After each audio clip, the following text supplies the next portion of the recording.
Raka'atul fajri, 2 rakaat qabliyah subuh, khairum minad dunya wa ma fiha, lebih baik daripada dunia dan seisinya. Apa makna hadis ini?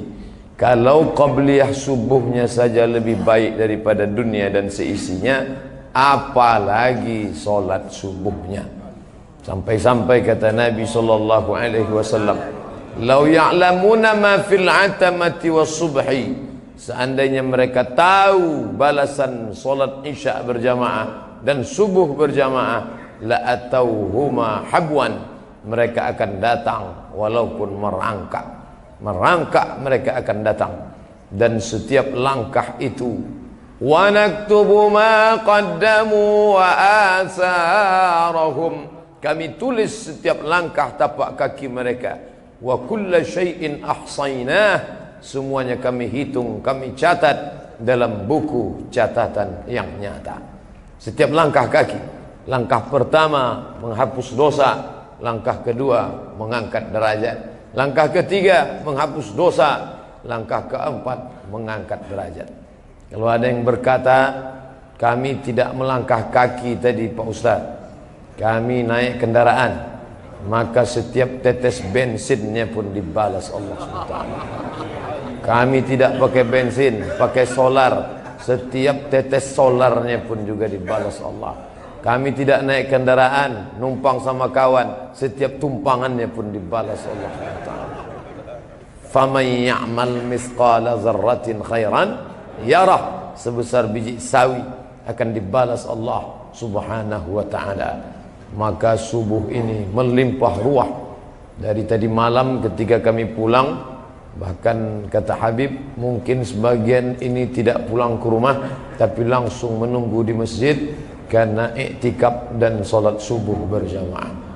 Nampak ramai syiar. Apa maknanya ini? Tentu ini diliput dengan televisi live, siaran langsung, bahkan ada juga yang melalui internet streaming. Maka orang-orang yang berpikir akan melakukan perbuatan dosa dan maksiat, melihat kita ramai ini, mereka berpikir 2 kali. Jangan macam-macam dengan umat Islam. Di tempat lain boleh sedikit, tapi di Palembang luar biasa mereka. Jangan macam-macam dengan umat Islam. Nampaknya mereka sedikit kalau di tempat yang lain, tapi pada solat subuh, kalau solat subuh sudah macam solat Jumat, disitulah gentar, disitulah akan merdeka Palestina. Allahu Akbar. Palestina kata orang tak mungkin merdeka Pak Ustaz. Allah berjanji dalam hadis Nabi sallallahu alaihi wasallam, sampai-sampai batu pun akan berkata, apa kata batu? Ya abadallah, wahai hamba Allah, hadza kafirun uqtulhu, ini di belakangku ada orang kafir bersembunyi yang tidak bersaksi menolong agama Allah, hanya pohon syajaratul gharqad. Subhanallah, Masya Allah, hari ini Palestina ditumbuhi tanaman yang hijau. Mata kita melihat dari perbatasan Rafah, 2 kota yang dipisah, satu diambil oleh Mesir, satu masih dijajah oleh Israel, dan pokok-pokok kayu gharqad tegak berdiri seperti pinus. Mereka sengaja menanamnya karena akan menanti kedatangan Mesias, sang juru selamat yang dijanjikan di akhir zaman. Tapi janji itu pula yang ditagih, diminta orang beriman dengan ramainya mereka solat subuh berjamaah. Mudah-mudahan kita termasuk orang yang istiqomah sampai akhir hayat insyaallah. Amin ya rabbal alamin. Allahumma barik li ummati fi bukuriha, berikan berkah pada umat ini pada waktu paginya. Doa Nabi SAW, Nabi mengatakan, berkahi umat ini pada waktu paginya. Hari ini banyak waktu pagi tak berkah. Kenapa? Orang tertidur. Sampai apa kata pepatah orang, jangan sampai rezeki dicotok ayam, jangan sampai rezeki habis di patuk ayam. Sekarang bukan cuma di patuk ayam, ditangkap harimau, dimakan musang, diambil ikan, sehingga tak bersisa lagi. Rezekiku mana? Rezeki kau sudah dituliskan Allah. Lalu kenapa hilang? Diambil makhluk lain yang lebih kuat, lebih cepat. Cicak Cicak itu makhluk paling unik. Orang tegak, dia telentang. Makanannya lebih unik lagi. Kita memakan binatang mati yang ada di atas meja makan. Dia enggak, yang terbang bisa dia makan. Wow, wow, wow, dia makan. Luar biasa cicak. Maka Allah Ta'ala itu maha adil. Cacing makhluk yang menjijikkan. Cacing tak bisa di atas tanah. Kenapa dia tak bisa di atas tanah? Karena dia punya banyak kekurangan. Yang pertama, kulitnya tak ada. Cacing makhluk yang tak berkulit. Maka kalau diletakkan dia kena panas, tersiksa, kasihan. Lalu kemudian cacing tak berkaki. Maka dia tak bisa di atas tanah. Lalu kemudian cacing tak bertelinga. Kalau cacing bertelinga, itu ular naga namanya. Lalu kemudian atas kelemahannya itu, Allah tak buat dia mati kelaparan. Sampai sekarang tak ada cacing mati kelaparan. Kenapa? Karena Allah ciptakan dia punya hidung yang luar biasa tajam. Menurut penelitian, hidung cacing bisa mencium bau jenazah 1 kilometer. Abdul Somad mati meninggal, ditanam di sini, radius 1 kilometer semua cacing mencium. Apa kata mereka? Serbu, ada brownies. Mereka akan makan itu semua. Ini keadilan Allah. Begitu juga dengan rezeki. Dikasihnya kaki, dikasihnya tangan, dikasihnya mulut, dikasihnya mata, dikasihnya telinga. Tapi kalau kau tak bergerak, rezekimu akan diambil orang. Wa ma min dabbatin fil ardi, segala yang melata di atas muka bumi, illa 'ala Allah rizquha, rezekinya dijamin Allah. Dabbah, kau kenapa tak bekerja? Kenapa tidak beraktivitas? Kenapa tak bangun pagi? Kenapa tak berangkat cepat kerja? Kata ayat Quran kan segala rezeki sudah dijamin. Kenapa kita mesti sibuk-sibuk? Dia lupa makna dabbah. Dabbah ya dubbu, bergerak. Kalau kau bergerak, fi kulli harakah barakah. Setiap gerak ada barakah, cepat datang. Andai tadi kita tidak datang ke masjid ini, masih juga tidur sampai jam 6 kurang 15 ini, maka sudah berapa yang tertinggal. Tak dapat salam dari Pak Wali, tak dapat salam dari Pak Imam, tak dapat salam dari Pak Protokol, tak dapat salam dari Ustaz Abdul Somad, tak dapat doa dari para habaib, tak dapat kebaikan Asmaul Husna. Maka 6 rezeki sudah hilang. Itulah maka cepat-cepat datang ke masjid. Ini banyak anak-anak muda yang katanya sudah ikut hijrah, yang katanya sudah ngaji, tapi hanya hafal dalil-dalil kelahi, debat masalah kunut subuh. Yang satu mengatakan pakai kunut, yang satu mengatakan enggak pakai kunut, sampai berdebat jam 2 malam. Besok dua-duanya tak sembahyang subuh. Ini tak betul.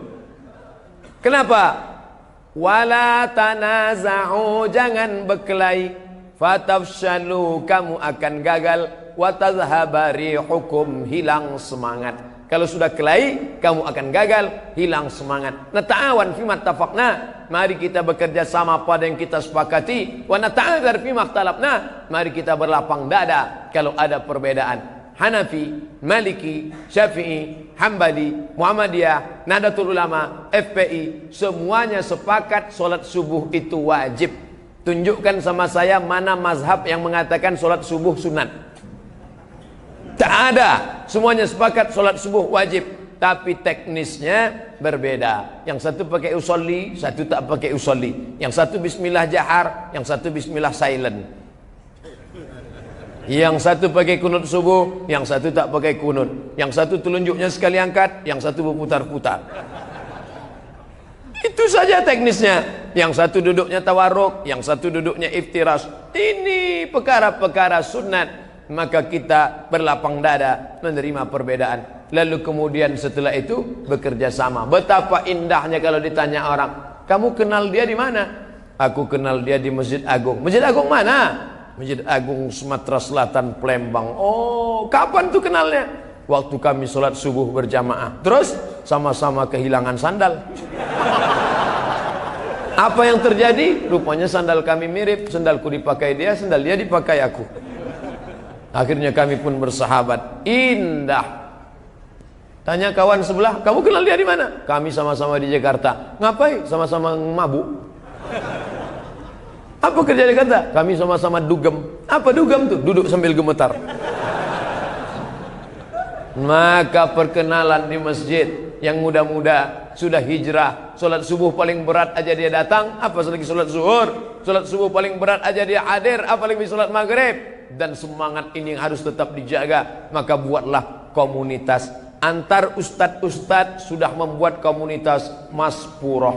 Antar ulama dan umara membuat komunitas kerjasama, karena tak bisa main sendiri-sendirian. Ustadz dengan ustadznya, umarok dengan umaroknya. Di Palembang kita melihat ulama berjalan bekerja sama. Malam tadi Pak Wakil Gubernur hadir, subuh ini Pak Wali datang, maka nampak sejalan antara ulama dan umarok. Lalu kemudian antar komunitas anak-anak muda. Kenapa dari tadi ustadz nyebut anak muda, anak muda, anak muda? Adapun orang tua yang sudah ke masjid memang sudah selayaknya. Kalau sudah tua tak ke masjid, kapan lagi? Nunggu jadi jenazah. Ada orang-orang yang tak pernah ke masjid, tapi begitu dia ke masjid, bukannya di belakang imam, langsung di depan imam. Tak pernah mau sekalipun, saking sombong angkuhnya, tak mau di belakang imam. Alah, apa itu imam? Dia kan manusia, aku manusia. Ngapain aku di belakang dia? Memang betul Pak, terakhirnya kau di depan imam langsung diletakkan imam. Allahu Akbar, Fatihah, Allahu Akbar, salawat, Allahu Akbar, Allahumma firlahu warhamhu wa'afihi wa'afu anhu, Allahu Akbar, Allahumma la tahrimna ajrahu, salam.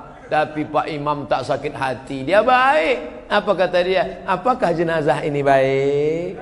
Baik. Untung saya tak ada di situ.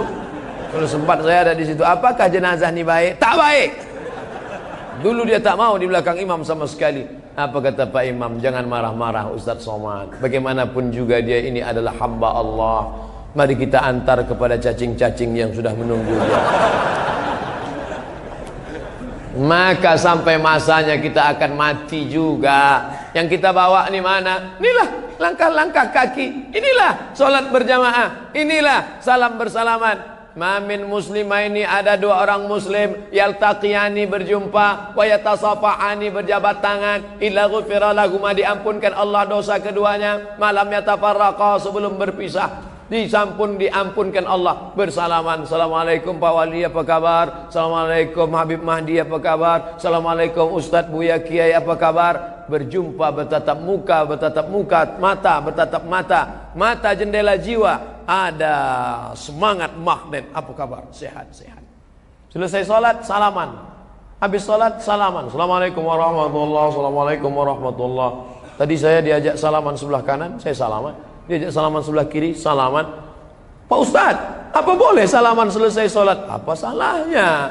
Kata Imam Nawawi, kalau sebelum sholat tadi sudah salaman, habis sholat ada yang ngajak salaman, ya boleh, mubah. Yang belum sholat tadi dia belum salaman, selesai sholat dia salaman, sunnah. Sebelum sholat belum salaman, selesai sholat baru salaman, sunnah. Sebelum sholat sudah salaman, habis sholat salaman lagi, mubah. Yang nggak boleh itu sedang sholat salaman. Allahu Akbar. Pak Wali, saya Pak. Itu baru tak boleh. Tidak usah dipermasalahkan yang tak masalah. Maka ini semua menjalin ukhuwah Islamiyah. Apalagi anak-anak muda yang sudah hijrah ini. Padahal ini malam Ahad, malam libur, malam Minggu, orang tengah malam, tapi subuh masih tetap ramai, melimpah ruah sampai ke belakang, sampai ke tepi jendela. Apa maknanya? Ini menunjukkan anak-anak muda tidak tinggal sholat subuh berjamaah. Allahu Akbar. Di sebagian tempat ngadu orang tuanya, alhamdulillah Ustadz Somad, setelah anak saya selalu ngikuti kajian Ustadz. Dulu dia cuma sholat subuh aja, sekarang anak saya itu senang saya nengok dia Pak Ustadz. Kenapa? Sekarang sholat duhanya pun sudah pakai kunut. Jam 7.30 tutup jendela, rapatkan horden, matikan lampu, sholli fardhus subhi. Allahumma dina fi man hadain. Mak ngintip dari balik jendela, ya Allah, anakku sejak ikut pengajian Ustadz Somad nih, sampai Ustadz Somad, kira-kira kalau duha pakai kunut itu mazhab apa ya? Mazhab kesiangan. Mana ada duha berkunut? Ini tak betul. Oleh sebab itu kita jaga keistiqomahan ini. Ingat, serigala hanya akan menerkam al-ghanam al-qasiyah, kambing-kambing yang memisahkan diri dari jamaah. Nanti setiap 3 bulan sekali di BKB akan ada terus tabligh akbar. Macam-macam ustaz akan didatangkan dari macam-macam negeri, dari Jakarta, dari Surabaya, para habaib dari Yaman dihadirkan. Maka tinggal datang saja. 3 bulan sekali datang, hadir, melimpah ruah. Apa setelah itu? Deklarasi, berbagai macam deklarasi. Deklarasi tolak narkoba, deklarasi tadi malam majukan ekonomi umat, belanja kepada orang-orang Islam dengan berjamaah. Maka bukan sekedar datang, ngumpul, pulang, enggak, tapi ada langkah-langkah setelah itu. Macam-macam ustaz. Jangan ustaz somad teruslah. Oke, macam-macam ustaz.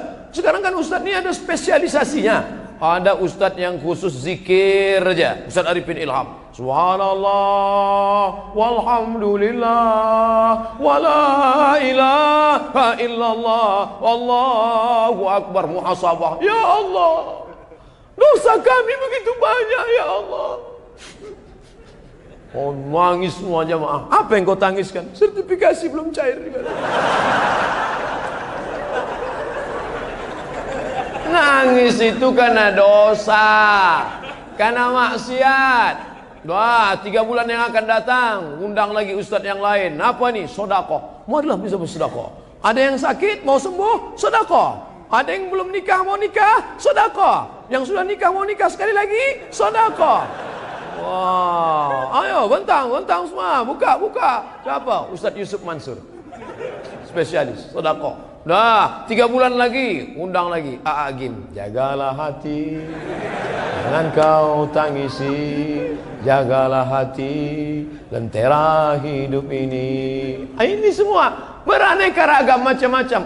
Saya ustaz yang serius-serius nih tak mau saya Pak Ustaz. Saya mau ustaz yang macam wayang. Ustaz cepot. Masa ustaz-ustaz terus? Saya mau ustazah lah. Mama Dede.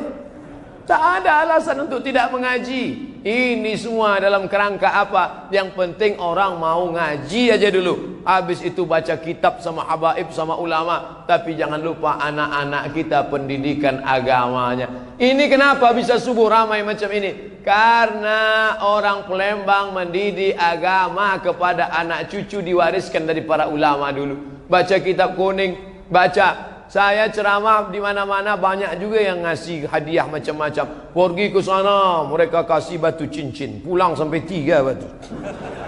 Pergi ke sana dikasih sal, dikasih sorban.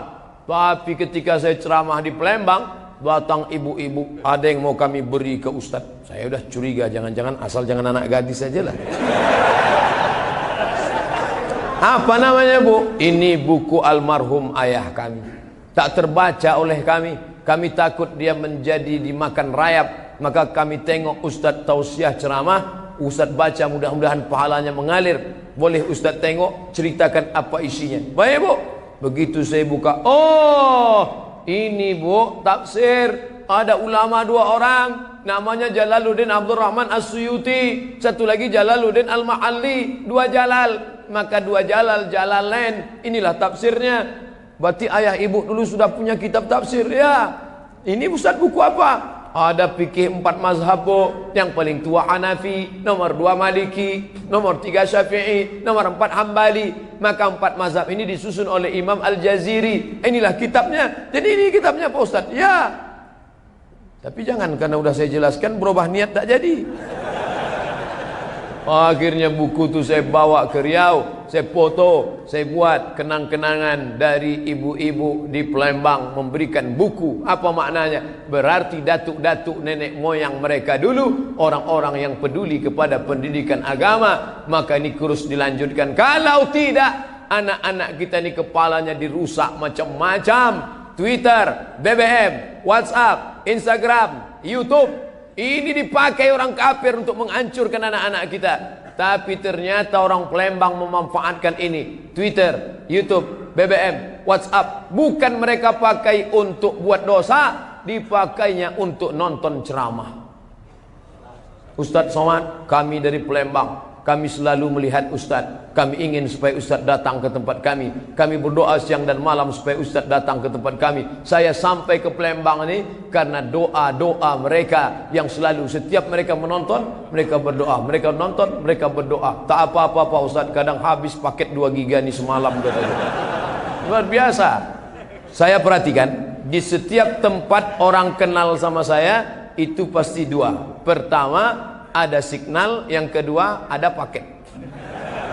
Masyarakat yang punya signal, punya paket pasti kenal sama saya. Saya udah pantau itu. Ketika saya masuk ke desa tertinggal, impres desa tertinggal, satu pun tak ada yang negur saya. Kenapa? Karena di situ no signal, no paket. Artinya apa? Orang-orang yang punya kemampuan digital, orang-orang yang punya kemampuan ekonomi, maka kalau pendidikan agamanya baik, dia justru bisa terlawan program kafir yang mau merusak. Buktinya anak-anak muda kita tidak pakai YouTube untuk macam-macam, tidak dia pakai WhatsApp untuk berzina, tak dia pakai untuk kenal dengan perempuan tak baik, tapi dia pakai semua ini sebagai sarana. WhatsApp mereka tukar-tukaran video, YouTube mereka pakai untuk berbagi, menyimpan macam-macam ceramah, dan ini semua adalah karena proses pendidikan. Tapi jangan lupa, ibu tetap mendoakan anak setiap pagi, petang, malam. Ya Allah, anak ini sudah kukandung 9 bulan 10 hari lamanya, anak ini kususukan 2 tahun lamanya, mengalir darahku dalam darahnya. Ya Allah, jaga hatinya supaya istiqamah, jaga dia jangan sampai berzina, jaga dia supaya sampai matinya husnul khatimah, jaga dia dalam keadaan la ilaha illallah Muhammadur Rasulullah.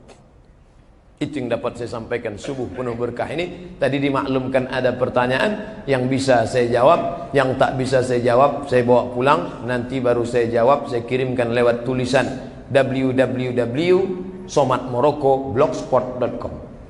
Terima kasih, mohon maaf. Wassalamualaikum warahmatullahi wabarakatuh.